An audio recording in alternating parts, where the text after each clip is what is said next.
父は自分が研究者であり芸術家であるという自負を持ってまして、制作に関しても全部一人でするわけなんですね。土を作るところから釉薬ももちろん、その灰も自分で作るんですよ。窯ももちろん自分で作って、で窯の焚き方って目的によって非常に難しいわけなんですけれども、その焚き方も自分で研究して作り出していくという。でもちろんその造形もですよね。制作をするということは結局芸術であり、自分のその研究した成果としての作品っていうのは、大きくても小さくてもどんなジャンルのものであっても同じなんだと。で自分の全てが一つ一つの作品に込められてるから、だから自分の命であり魂であるから、作品の優劣がないっていう気持ちでいつも制作してました。作品を作る時には研究段階からそうなんですけれども、非常に冷静沈着で緻密でものすごい集中力でした。その集中力を助けてくれるのがベートーベンであったりとかバッハであったりとかするわけですけども、そういう姿勢でした。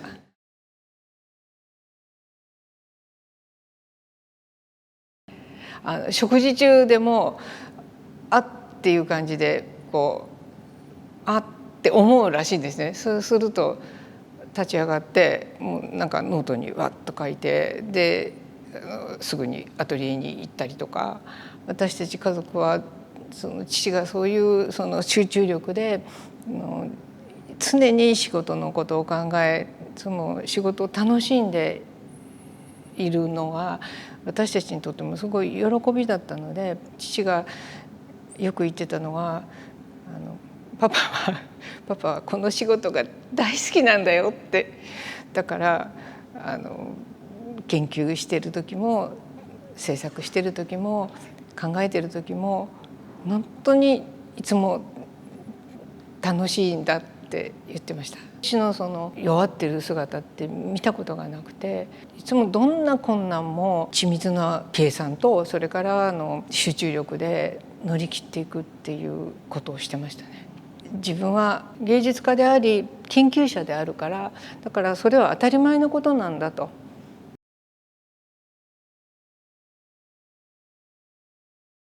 父としては陶器のいいものを作りたいっていうのがあって、でその中でやっぱり用途のあるものとしてだけではなくて、自分の芸術作品としての焼き物を作りたいっていうのが、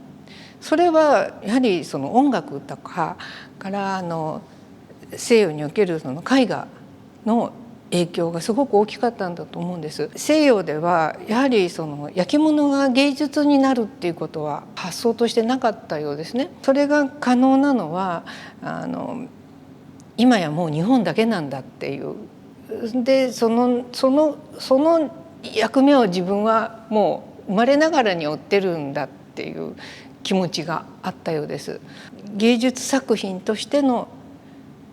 焼き物が絶対に自分はそれを成し遂げなきゃいけないっていう気持ちがあって、自分は陶器を選んだんだと。時期を選んだんじゃなくて陶器を選んだってことは言ってました。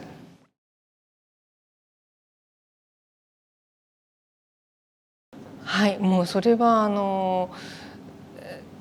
よく見てました。博物館ですとか、それから洋の東西を問わず絵画も彫刻も展覧会だとか、中学生から高校生にかけては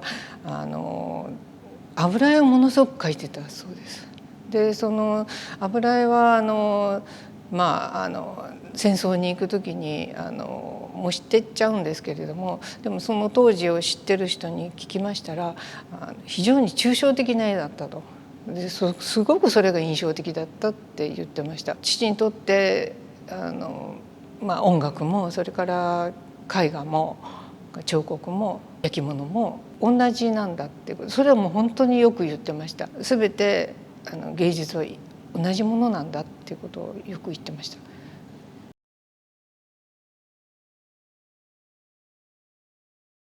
父は芸術というのは生きるために必要なものであって、その作品は時代を超えて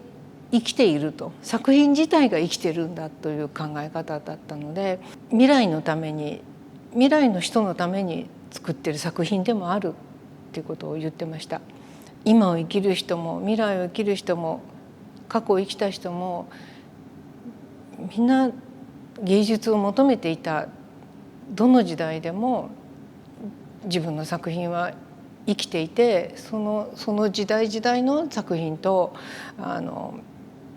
一緒に展示されても、どの時代であっても自分の作品がその中で生きてるという意味では変わりはないんだっていうことを言ってました。むしろどこかの時代だけとか過去との比較だとかそういうものだけで